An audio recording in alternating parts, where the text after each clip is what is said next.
चलिए मनी जी बताइए तो फसल किसे कहा जाता है? खेतों में उगाने वाले हरे पेड़ पौधों को फसल कहते हैं। खेतों में उगाए जाने वाले हरे पेड़ पौधों को फसल कहा जाता है ना। जैसे जैसे गेहूँ, मसूरी। गेहूं का फसल, मसूरी का फसल, धान की फसल। नहीं, बगल वाले बताएंगे। फसल कितने प्रकार के होते हैं? 3 प्रकार के होते हैं।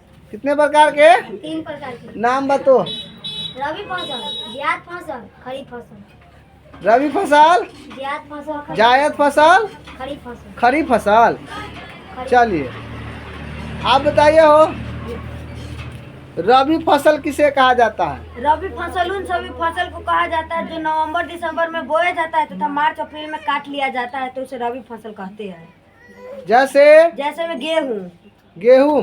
जी चलिए मसूरी नहीं, जी गेहूँ। तीसी, खेसारी, जी, चना नहीं, बगल वाले बताइए। जी रबी फसल हो गया। जी। खरीफ फसल किसे कहा जाता है? खरीफ फसल उन सभी फसल को कहा जाता है जो जून जुलाई में बोया जाता है और अक्टूबर नवंबर में काट लिया जाता है, तो उसे खरीफ फसल कहते हैं।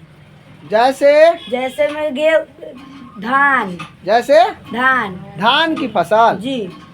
चलिए आप बताइए दूसरा प्रश्न।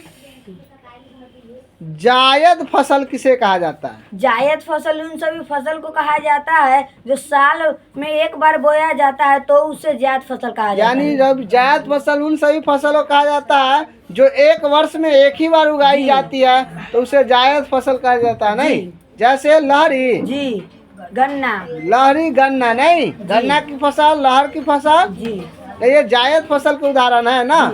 चलिए वेरी गुड।